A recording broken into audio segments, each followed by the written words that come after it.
What's helped me the most with desexualizing my mind is brainwashing myself with positivity. So the music I listen to is going to be instrumentals, worship music, not rap that's talking about robbing places, killing people, sleeping with women. I'm not going to listen to that anymore. The things I watch will be things that will enlighten me, things that will add knowledge to my life. And that's what you have to do.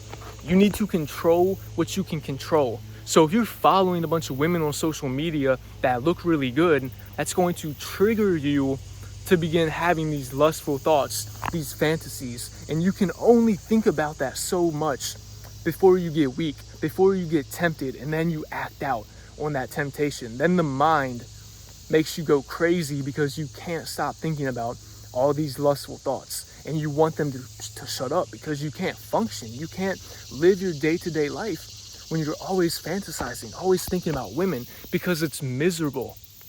A man can only put up with that so long. And then how's your environment? What do? Are you going to the beach, going to the clubs, walking down the sidewalk all the time, seeing women running with sports bras on? What are you doing? Or are you out in nature like I am, not really around anybody, so you don't deal with that temptation? Okay, so stop the trigger points.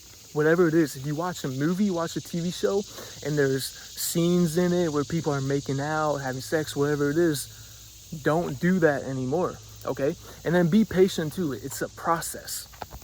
This desexualization is a refining process.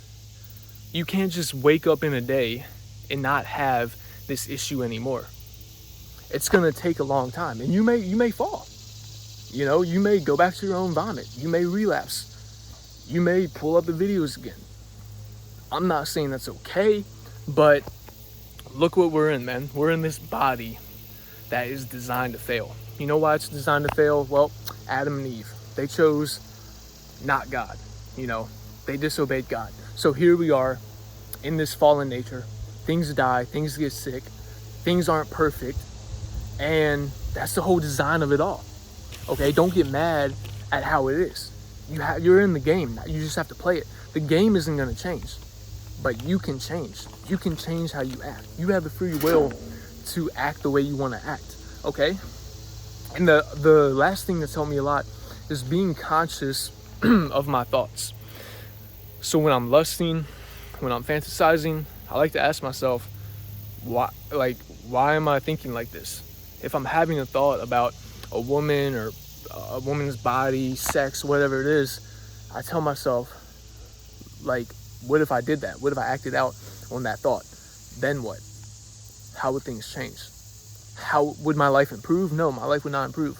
If anything, Pandora's box would be open. If anything, that would just open up the gateway to more lust, to spiraling out of control. And I don't want to deal with that. So understand that it's not easy. Understand that you'll have a lot of temptation, a lot of self-denial, but ultimately that's going to enhance you. That's going to make you stronger. That's going to benefit you, and that's going to give you more willpower. And when you're no longer spending all this energy on lust and temptation, you'll have that energy to put towards making more money, helping people, helping society, and just doing something productive. Because you have to funnel that energy towards something. If you don't, it's just going to build up, and then you'll probably go back into lust mode, go back into fantasize mode, go back into playing with yourself. And you don't want to do that because it's a miserable lifestyle. I mean, man, I lived that life basically 10 years of my life, age like 11, middle school age, to like 20, 21. So just don't get mad at yourself. Enjoy the process, control what you can control. I'm telling you, man, that positivity, when you're always feeding yourself with positivity, self-help, God, scripture, worship music, instrumentals, peaceful music, man, you just begin to think that. You begin to live it. You begin to act like that. And you begin to just hang around good people. That is the key.